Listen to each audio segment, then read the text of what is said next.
Assalamualaikum warahmatullahi wabarakatuh.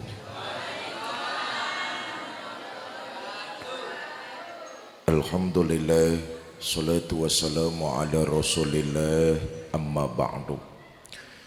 Yang mulia para ulama, para kiai, para asatiz dan asatizah, yang saya hormati para tokoh masyarakat, DKM Masjid Darussalam, ibu bapak, saudara-saudara kaum muslimin yang saya cintai.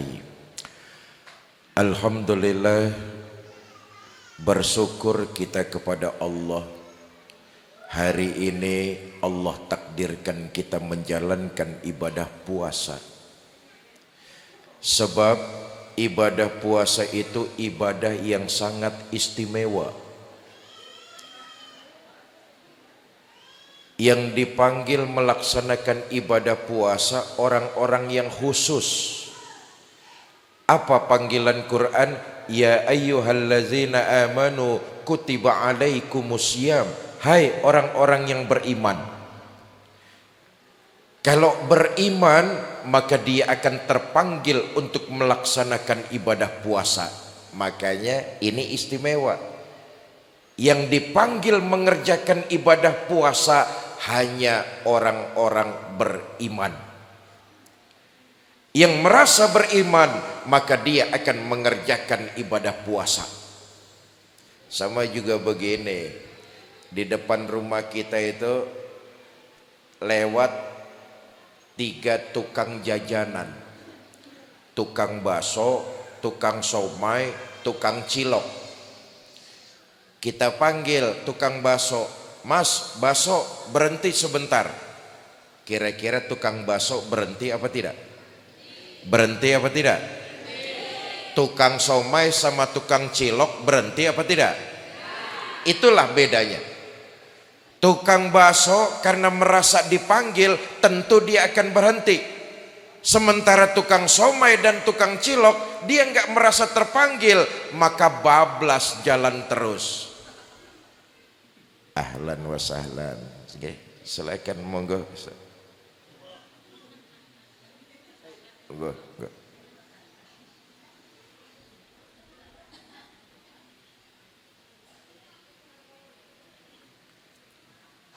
Sampai mana saya ngomongnya tadi itu?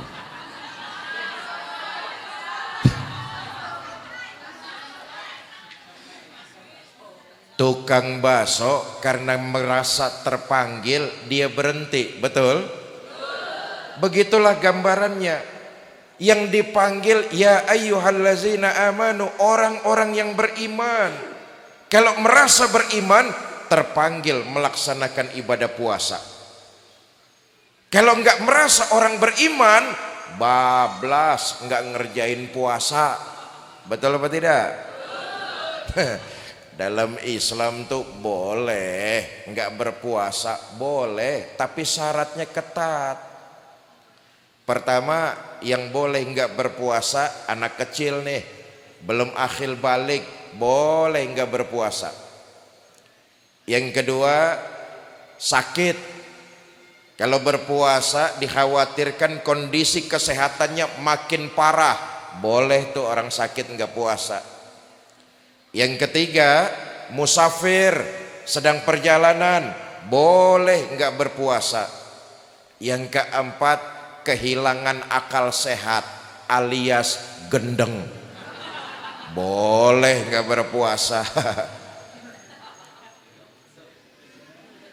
Nah, saya mau kasih tahu, nanti siang kalau dilihat di jalan sana ada orang makan dan minum seenaknya, jangan berburuk sangka dulu. Oi.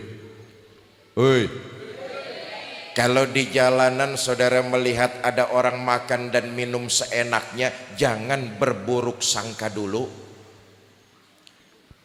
Pak, ada orang nggak puasa, Pak. Masih kecil kali.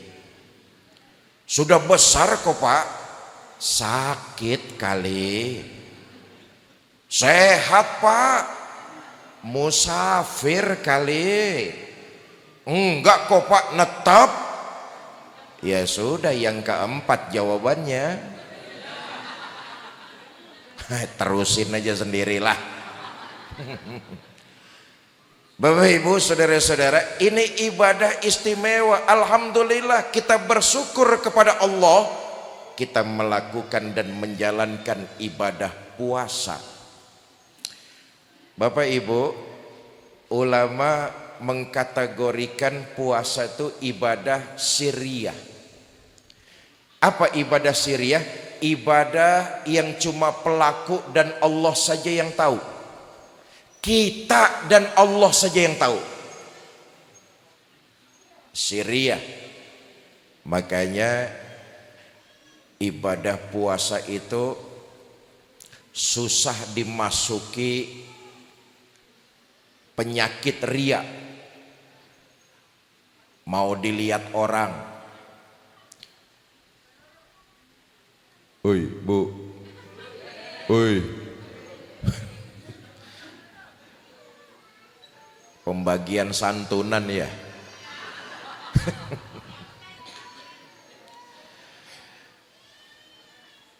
Mau dilihat orang, mau paling menonjol, mau dibilang hebat, puasa tuh susah dimasukin penyakit ria. Wong dilihat dari mana? Cuma pelaku dan Allah saja yang tahu. Pak, itu orang puasanya hebat betul ya Pak. Tahu dari mana? Dari pagi meludah terus Pak. Nggak jaminan. Betul apa tidak?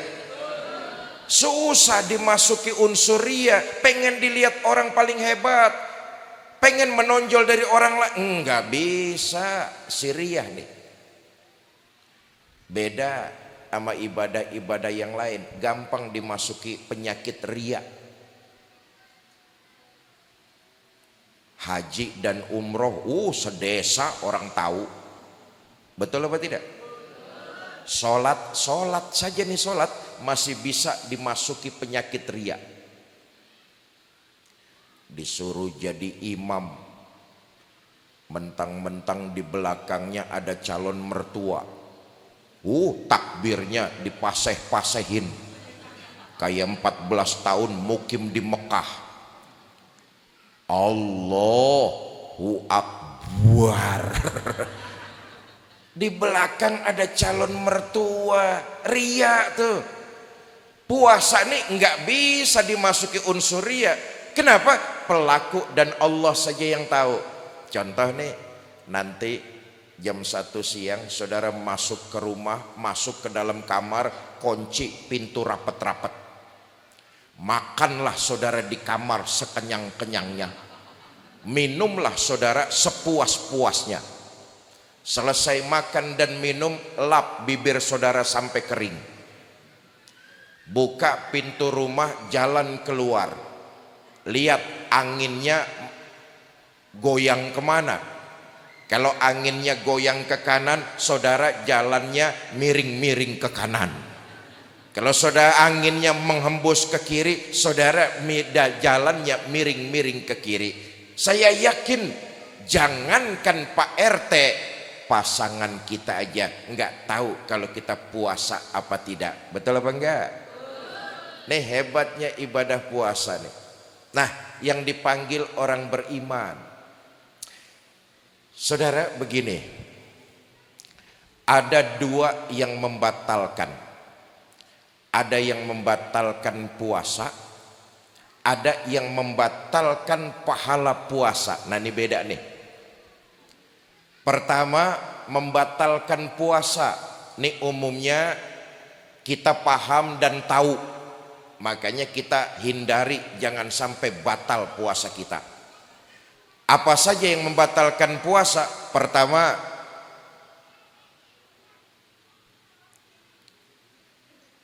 ya, selamat datang. Nih, yang membatalkan puasa pertama, makan dan minum yang disengaja, itu batal tuh. Kalau nggak sengaja bagaimana Ustadz? Ya nggak batal, namanya nggak sengaja. Umpama saudara bangun gelagapan. Gelagapan tuh apa gelagapan? Gelagapan sama ya. Saudara bangun gelagapan mau kerja, terburu-buru, nggak ingat kalau ini bulan Ramadan, bablas nggak ingat. Biasanya sarapan, dapat 2 sendok nasi di mulut saudara, saudara baru ingat, ya Allah ini bulan puasa. Sisa makanan di mulut keluarkan, berkumur, lanjutkan puasa, insya Allah sah, puasanya nggak batal. Yang 2 sendok Ustadz rejeki, asal 2 sendok. Kalau 2 mangkok nyari untung namanya itu. Makan dan minum yang disengaja itu batal. Yang kedua, muntah yang disengaja itu batal tuh. Kalau nggak sengaja Ustadz, ya nggak batal, ma'fu anhu. Contoh, saudara naik sepeda motor, tiba-tiba di depan ada kecelakaan, brak, jatuh korban, bersimbah darah. Ngelihat darah, pala pusing, perut mual, muntah. Muntah yang kayak begitu tuh nggak disengaja, berkumur, lanjutkan puasanya, sah. Lain kalau disengaja, ngambil air wudhu, kumur-kumur, telunjuk masukin ke tenggorokan, batal. Jelas? Muntah yang disengaja batal puasa. Yang ketiga, yang membatalkan puasa itu berhubungan suami istri yang disengaja.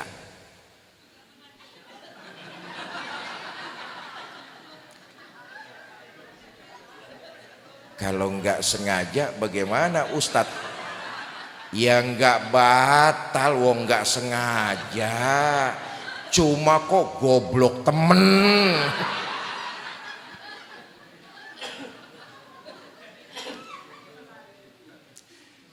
Nah, kita ini menghindari betul dari hal-hal yang membatalkan puasa. Tapi sesungguhnya ada yang kedua, ini yang jauh lebih penting. Apa itu? Yang membatalkan pahala puasa. Makanya Nabi berpesan, kam min shaimin laisa lahul jaza ilal ju' wal atas.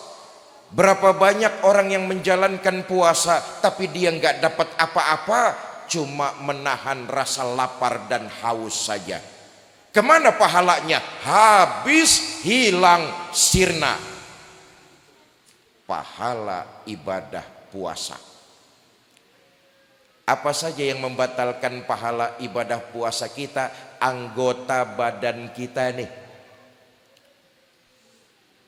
Nah, hari ini saya ingin berbicara tentang bahayanya lisan. Bu,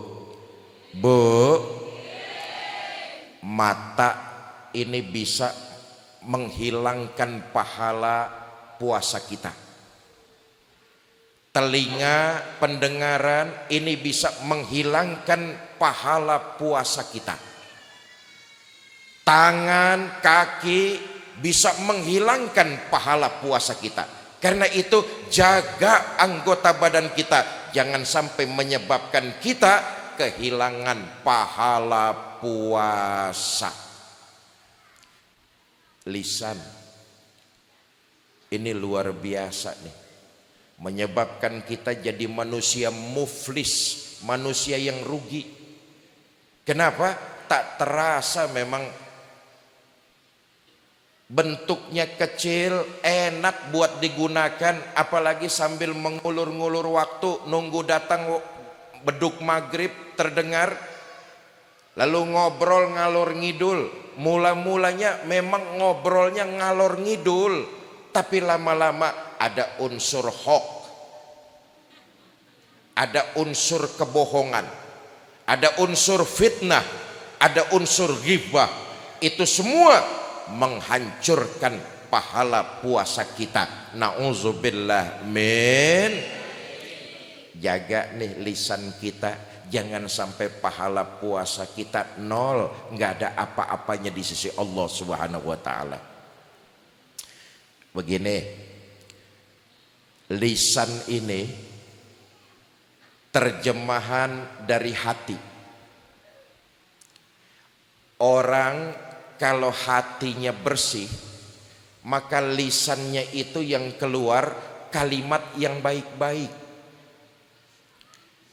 Tapi kalau orang hatinya kotor, maka lisannya, ucapannya yang keluar kotor-kotor juga. Maka lisan itu terjemahan dari hati seseorang. Kalau hatinya bersih, insya Allah kalimat-kalimatnya yang keluar kalimat yang baik-baik. Persis kayak teko. Teko apa bahasa Jembernya teko? Ceret. Nggih. Nggone banyu. Ceret. Sama ceret, teko, itu bahasa Jerman, ketel. Sama itu, coba lihat ceret itu kalau isinya air putih, pasti yang keluar bening-bening airnya. Betul apa tidak? Tapi ceret kalau isinya air kopi, yang keluar itu butek. Begitulah lisan kita ini. Kalau yang memiliki berjiwa bersih, hatinya bersih, maka ucapan-ucapan baik yang keluar. Tapi kalau pemilik lisan hatinya kotor, ucapan yang keluar pasti senangnya muring-muring. Muring-muring apa tuh muring-muring?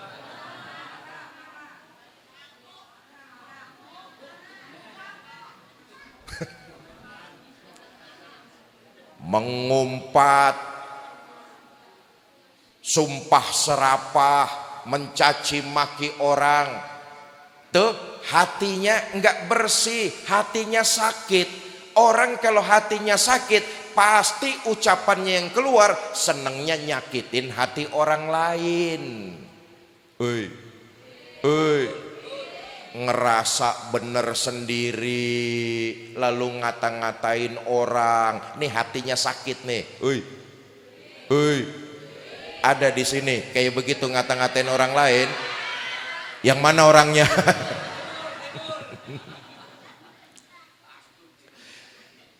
Nah, Bapak Ibu saudara-saudara, karena itu jaga lisan kita nih. Jaga lisan kita, jangan sampai pahala puasa kita hilang tak terbekas. Cuma sekedar capek saja kita menahan lapar dan haus, tapi karena lisan gak terjaga, enak ngomongin orang, habis pahala kita. Makanya dulu waktu saya mondok, sekarang pun saya tetap jadi santri. Sampai mati saya tetap jadi santri. Dulu tahun 86 saya mondok di pesantren Tebuireng, Jombang. Satu hari bapak saya datang jengukin. Allah yarham Kiai Haji Zainuddin MZ. Bapak saya. Bapak saya. Bapak saya.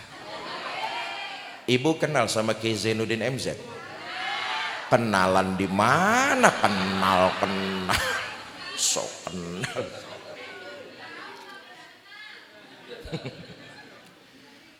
Kata bapak saya begini, Fikri, yang kamu ucapkan kamu harus tahu. Yang kamu omongin kamu harus tahu. Tapi enggak semua yang kamu tahu harus kamu omongin. Ini bahaya lisan. Yang kamu ucapkan kamu harus tahu. Tapi enggak semua yang kamu tahu kamu ucapkan. Kenapa? Bahayanya lisan menghabiskan pahala kita. Lihat sajalah. Orang dipuji, dipuja, dihormati itu karena lisan.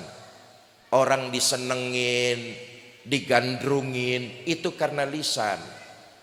Kita kan seneng kalau ada apalagi anak muda, bu,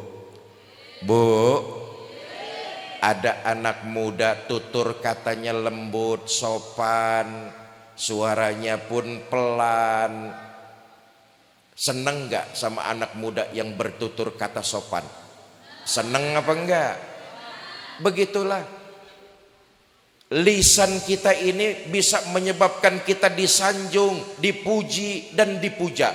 Tapi lisan kita juga ini bisa menyebabkan kita merana, celaka, jerumus jatuh ke dalam jurang kehancuran. Karena itu nih, puasa melatih kita agar lisan kita jangan sampai berucap yang batil.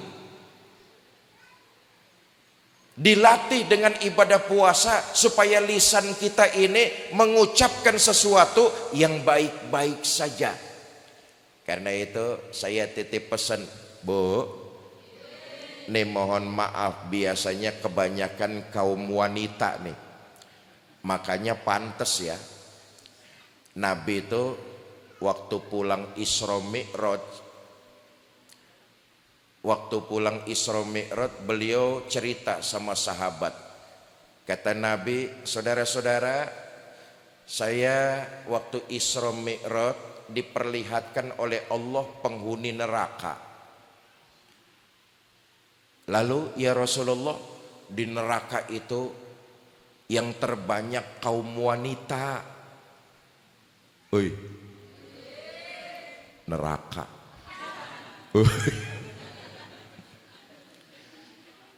Kata sahabat, pria nggak ada ya Rasul? Banyak, tapi lebih banyak kaum wanita. Kenapa kaum wanita lebih banyak ada di neraka ya Rasul? Kata Nabi, hunna yakfurnal asir. Mereka tidak pandai menjaga lisannya, nggak pandai bersyukur dan berterima kasih. Nah, nggak pandai jaga lisan. Sore-sore sambil masak buat buka, masak sih bagus buat buka, tapi mulut jangan ngomongin tetangga. Bukan orang desa sini, orang desa sebelah. Tuh orang desa sebelah begitu tuh, kalau sudah jam 4:30 sambil masak mempersiapkan makanan buka, tapi mulutnya sering ngomongin tetangga. Tuh di desa sebelah. Saya tanya, orangnya pindahan dari desa sini katanya. Daripada pahala kita hilang habis cuma dapat sia-sia saja, saya ingin mengatakan begini, yuk mulai siang ini kita daripada ngomong yang enggak-enggak, buang waktu percuma, lebih baik perbanyak kalimat istighfar. Baginda kita Nabi besar Muhammad sallallahu alaihi wasallam, lihat nih, saya ajak landasannya bicara soal sejarah hidup baginda Nabi.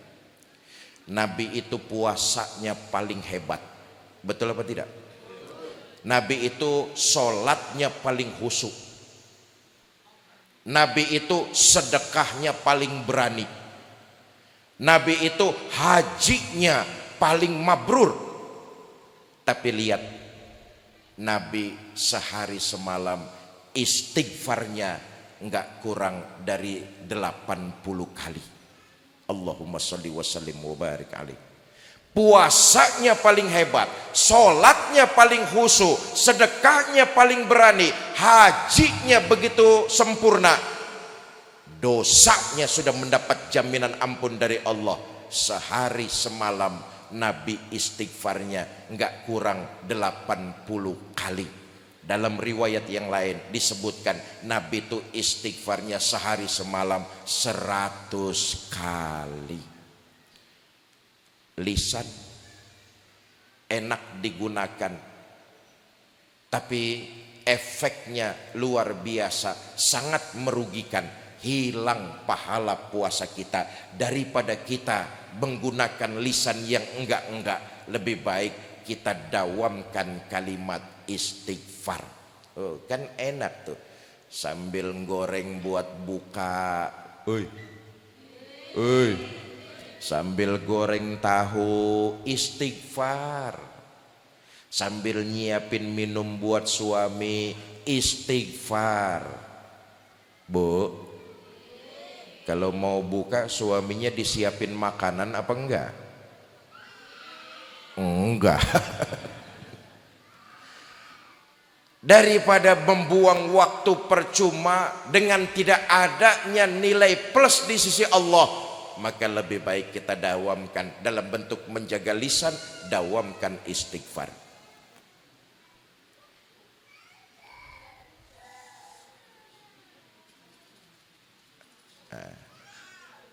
Anaknya haus kali bu, kasih minum aja nggak apa-apa. Repot kalau pidato ada saingan, repot urusannya ini. Nah, saya pengen bilang kita dawamin istighfar. Kanjeng Nabi kita ngajarin, nyontoin seperti itu. Astaghfirullah Rabbal baraya, astaghfirullah minal khataya,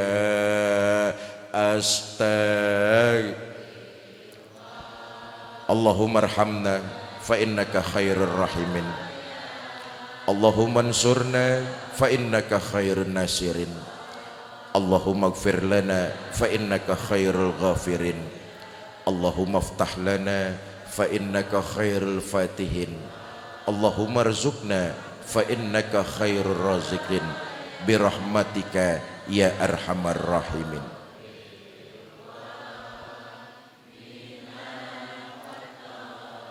Bapak Ibu saudara-saudara, saya tutup dengan satu riwayat betapa dahsyatnya mendawamkan istighfar.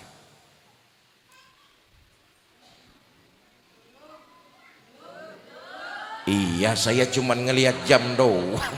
Ini sampai jam berapa Pak DKM di sini? Pidatonya sampai jam berapa ini? Jam 1. Anda puas, saya lemas. Saya tutup dengan riwayat ulama masyhur Imam Ahmad bin Hambal. Satu hari Imam Ahmad bin Hambal hatinya tergerak ingin benar datang ke kota Baghdad. Padahal di Baghdad Imam Ahmad bin Hambal nggak punya santri, nggak ada teman, nggak punya keluarga juga. Tapi karena hatinya terdorong untuk datang ke kota Baghdad, berangkatlah Imam Ahmad bin Hambal dari kampung menuju Irak. Sampai di kota Baghdad hari sudah menjelang petang. Mampir Imam Ahmad bin Hambal di masjid. Enggak lama masuk waktu sholat maghrib. Beliau ikut sholat maghrib berjamaah di masjid itu. Selesai sholat maghrib beliau tadarus Al-Quran. Enggak lama masuk waktu sholat isya, ikut sholat isya berjamaah di masjid tersebut. Selesai sholat zikir, wirid, doa. Habis doa Imam Ahmad bin Hambal mau istirahat sebentar di dalam masjid. Maklum musafir, lelah, capek, penat, ingin istirahat Imam Ahmad bin Hambal. Beliau buka jubahnya, beliau lepas imamahnya, dilipat dijadikan seperti bantal. Imam Ahmad bin Hambal mau tidur-tiduran sebentar di dalam masjid. Datang merbot. Nah, merbot apa bahasa Jembernya ini merbot? Marbot ya, sama ya. Datang marbot. Kata marbot, "Pak, jangan tiduran di dalam masjid." Kata Imam Ahmad bin Hambal, "Saya musafir, datang dari jauh, saya mau istirahat sebentar saja di masjid." Enggak boleh. Sholat isya sudah dikerjakan, jamaah sudah pada pulang. Sebentar lagi masjid lampunya saya mau matikan, pintunya saya mau kunci-kunciin. Bapak kalau mau tidur jangan di dalam masjid, keluar saja. Imam Ahmad bin Hambal diusir sama marbot. Keluar Imam Ahmad bin Hambal dari dalam masjid. Di tepian jalan beliau celingukan. Nah, celingukan apalagi celingukan tuh? Sama celingak, celinguk, lola, lolo. Bingung, bingung lah. Di depan masjid di tepian jalan Imam Ahmad bin Hambal bingung. Ya kita bisa membayangkan saudara, andai kata kita sama pergi ke satu tempat, nggak punya teman, nggak ada keluarga, bingung, betul apa tidak? Di depan masjid di tepian jalan Imam Ahmad bin Hambal tolah-toleh. Di pojok masjid ada pedagang martabak manggil, "Mas, sini." Dihampiri oleh Imam Ahmad bin Hambal. Kata pedagang martabak, "Mas, kelihatannya sampean bukan orang sini ya?" Oh. "Sampean kenapa datang ke sini?" "Enggak tahu, saya nih dari kampung Pak, hati saya nih pengen bener datang ke sini. Padahal di sini saya nggak punya teman, nggak ada keluarga, tapi hati saya dari rumah pengen bener datang ke sini nih. Sampai sini saya bingung. Nanti malam saja saya mau bermalam di mana? Saya nggak punya tujuan." Iba hati pedagang martabak. Kata pedagang martabak, "Ya wes, Mas, kalau sampean nggak punya tujuan, mendingan nginep di rumah saya aja." Seneng Imam Ahmad bin Hambal. Tuh begitu juga kita. Kita di mana-mana nggak punya temen, nggak punya keluarga, nggak ada yang kita kenal. Susah, ada yang nolongin. Seneng apa tidak? Seneng apa tidak? Imam Ahmad bin Hambal ditawarin nginep di rumah pedagang, senengnya bukan main. Kata pedagang martabak, "Jangan seneng dulu Mas, mendingan sekarang temenin saya jualan martabak." Allahu Akbar. Saudara bisa bayangkan ya, ulama masyhur Imam Ahmad bin Hambal dimaki-maki marbot masjid lalu nemenin orang jualan martabak. Selesai jualan, Imam Ahmad bin Hambal diajak pulang, nginep beliau 3 hari 3 malam di rumah penjual martabak tersebut. Selesai nginep, Imam Ahmad bin Hambal pamit mau pulang. "Pak, saya pamit mau pulang, terima kasih udah dikasih nginep 3 hari 3 malam. Saya lihat ibadah Bapak biasa aja, tadarus Quran ya cuma sebentaran saja. Tapi 3 hari saya nemenin Bapak, saya lihat nggak ada kalimat terbuang percuma dari bibir Bapak kecuali untayan kalimat istighfar. 3 hari saya nemenin Bapak, nggak ada tuh kalimat yang terbuang sia-sia. Daripada ngomong yang enggak-enggak, saya lebih sering mendengar Bapak mengucapkan kalimat istighfar." Saya jadi penasaran Pak, kata Imam Ahmad bin Hambal. "Ngomong-ngomong, Bapak sudah lama mendawamkan amalan istighfar?" Kata pedagang martabak, "Ya belum lama sih, baru juga 20 tahun. Tambah penasaran Imam Ahmad bin Hambal. "Pak, selama 20 tahun Bapak mendawamkan istighfar, apa hajat dan kebutuhan Bapak dikabul oleh Allah?" Apa jawab pedagang martabak? "Walaupun saya cuma jualan kue, dengan mendawamkan istighfar, hajat dan kebutuhan saya diijabah oleh Allah. Emang ada satu keinginan saya yang sampai sekarang belum terpenuhi. Saya dengar di kampung Ano ada anak muda, ulama, alim, ilmunya luas, santrinya banyak. Saya pengen benar silaturahmi ke ulama muda tersebut. Tapi karena dagangan yang belum saya bisa tinggal, sampai hari ini saya belum bisa tabarukan bersilaturahmi dengan ulama tersebut." Kata Imam Ahmad bin Hambal, "Kalau saya boleh tahu Pak, itu ulama siapa namanya?" Dengan tegas dan jelas pedagang martabak berkata, "Ulama tersebut namanya Imam Ahmad bin bin Hambal. Sadarlah Imam Ahmad bin Hambal bahwa yang mengiringi langkah kakinya dari kampung datang ke kota Baghdad untayan kalimat istighfar. Bukan cuma itu, ulama masyhur sekali berimam Ahmad bin Hambal menginap di rumah orang yang mendawamkan kalimat istighfar. Jangan sampai pahala puasa kita hilang. Jangan sampai pahala puasa kita lenyap dan sirna berkata yang tidak ada gunanya. Lebih baik kita dawamkan istighfar. Jelas? Jelas? Satu nih. Yang kedua, yang terakhir.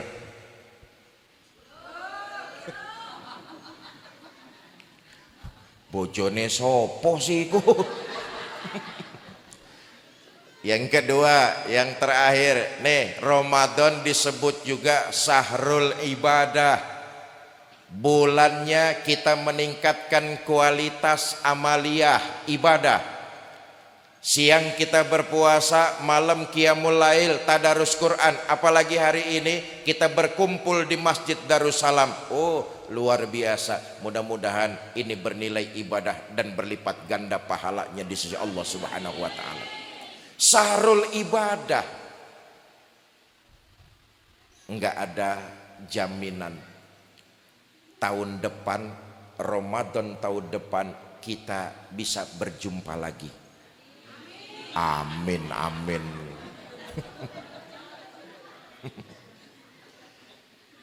Ayo kita renungi Ramadan tahun kemarin kita masih berpuasa dengan keluarga besar kita.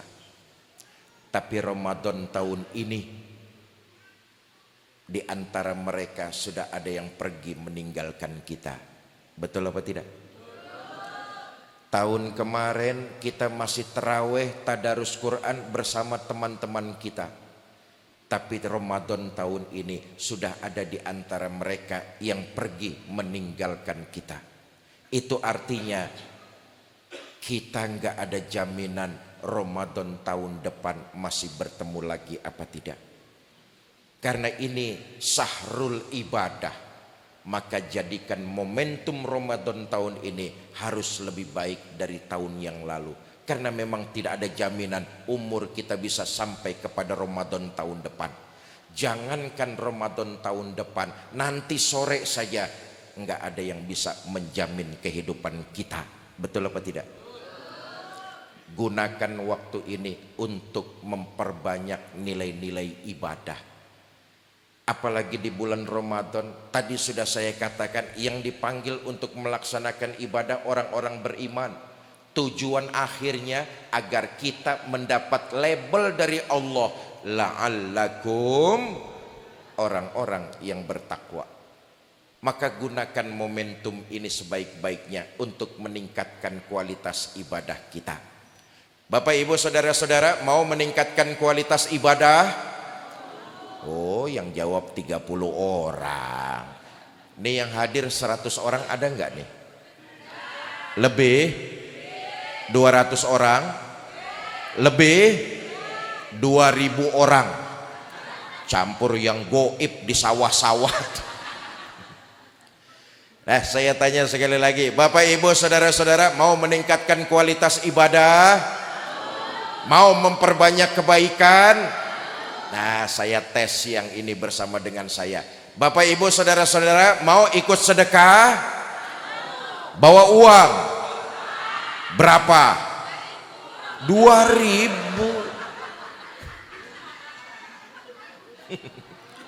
Rongewu. Masuk kebun binatang saja tiketnya sudah 50.000. Itu juga lihat monyet. Masa lihat Fikri Zainuddin MZ rongewu. Mahalan monyet ketimbang saya tuh.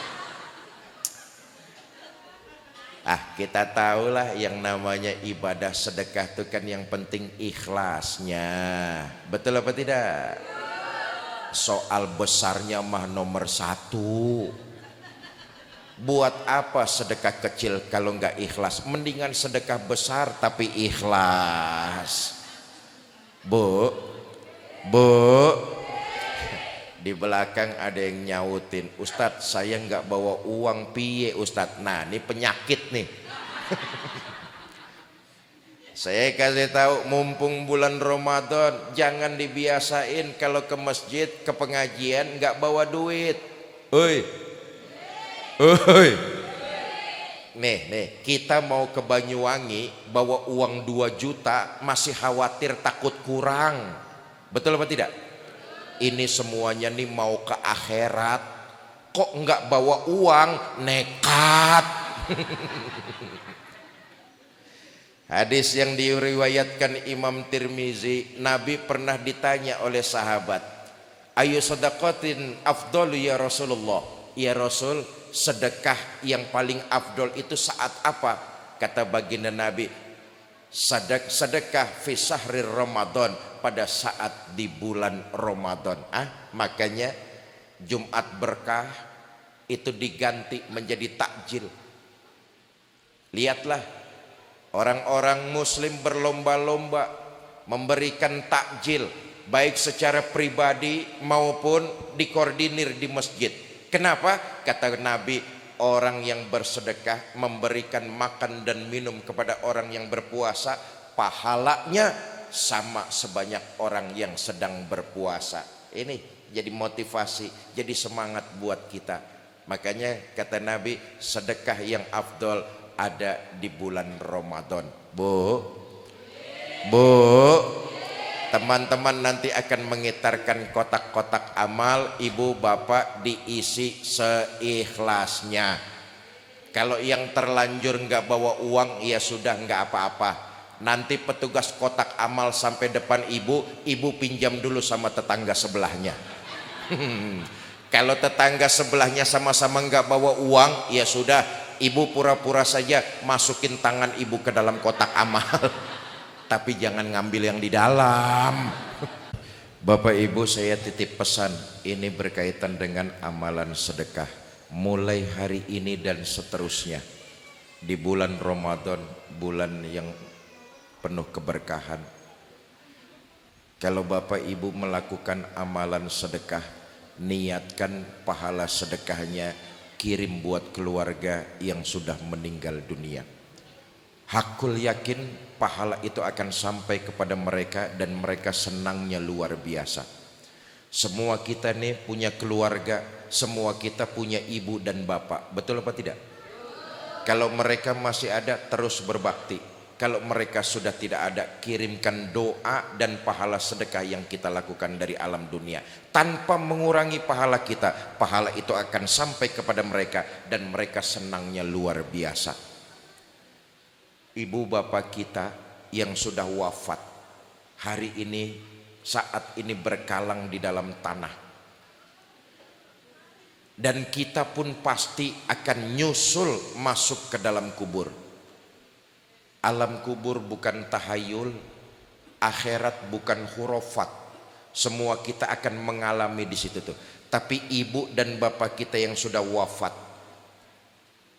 sekarang ini di alam kubur, pilihannya cuma 2, nikmat kubur atau azab kubur. Mudah-mudahan keluarga kita dapat nikmat kubur, amin. Tapi kalau Allah takdirkan azab kubur, ya Allah, sampai datangnya kiamat. Quran memberikan kita informasi perbedaan waktu di alam dunia dan alam kubur jauh berbeda. 1 hari di alam kubur, 1000 tahun di alam dunia. Kalau ibu dan bapak kita tidak pernah kita kirimkan doa, apalagi pahala sedekah dari alam dunia buat mereka, mudah-mudahan mereka dapat nikmat kubur. Tapi kalau dapat azab kubur, begitu meranaknya orang tua kita. Ayo renungkan.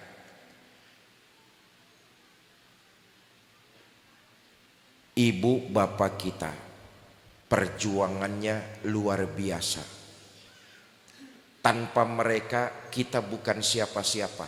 Tanpa mereka kita bukan apa-apa.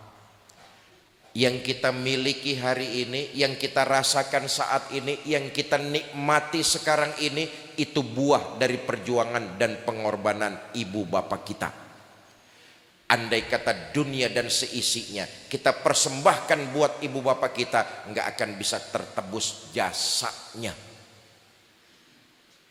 Yang kita nikmati hari ini, sekarang ini, itu karena buah perjuangan dan pengorbanan ibu bapak kita.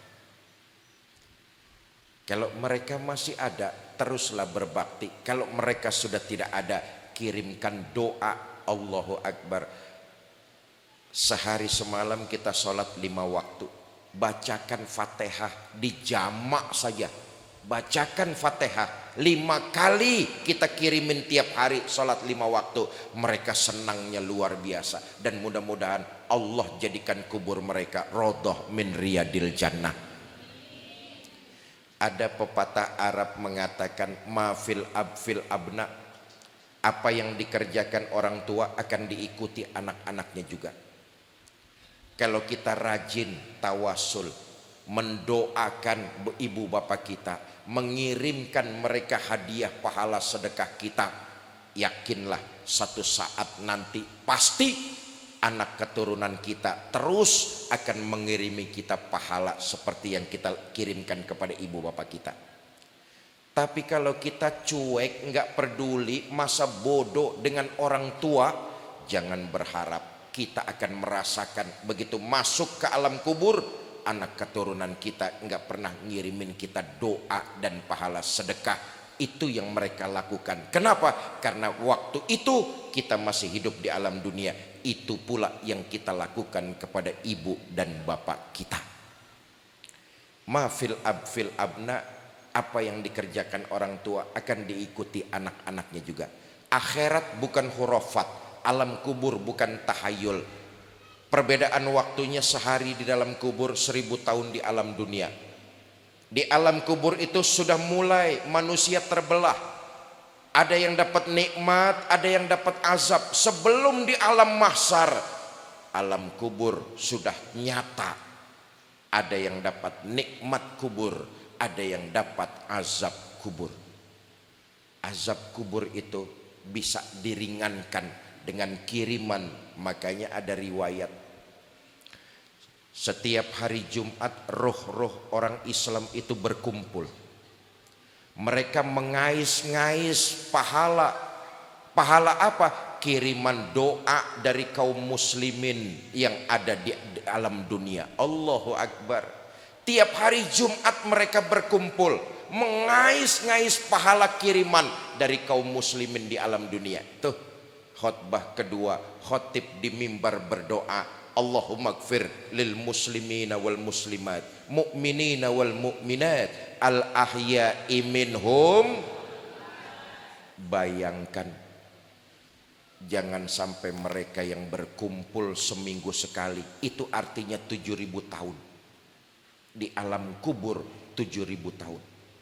Jangan sampai mereka yang berkumpul hari Jumat mengais-ngais pahala kiriman dari kaum muslimin di alam dunia adalah ibu, bapak, dan keluarga kita. Apa yang kita nikmati, apa yang kita rasakan, apa yang kita punya, itu perjuangan ibu bapak kita.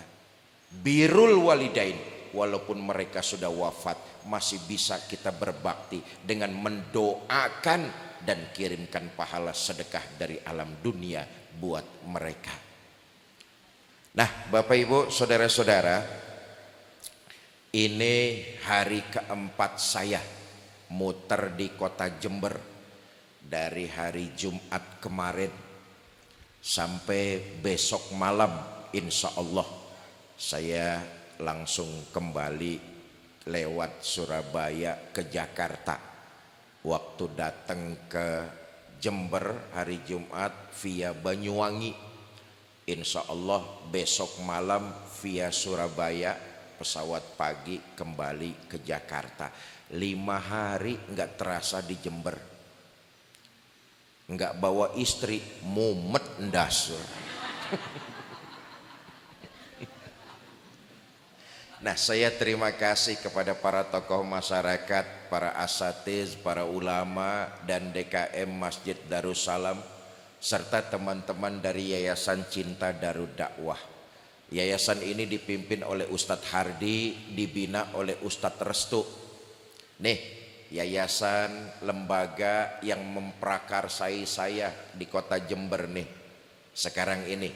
Sebab rasa-rasanya kalau saya ujuk-ujuk datang ke sini, nih kampung apa kita? Bujang apa? Kebon apa? Kebon? Rasa-rasanya kalau saya datang ujuk-ujuk ke kebun lancing sendirian, rodo ado. Bapak Ibu, banyak keluarga kita Darussalam ikut berinfak dan bersedekah. Karena itu dengan keikhlasan dan kerendahan hati nanti sama-sama kita bacakan suratul Fatihah. Pertama, sedekah yang mereka lakukan siang ini di Masjid Darussalam, pahalanya diniatkan buat keluarga yang sudah wafat. Mudah-mudahan dengan wasilah sedekah yang dilakukan, Allah jadikan kubur keluarga mereka raudhah min riyadil jannah. Yang kedua, pahala sedekahnya diniatkan penjagaan buat keluarga.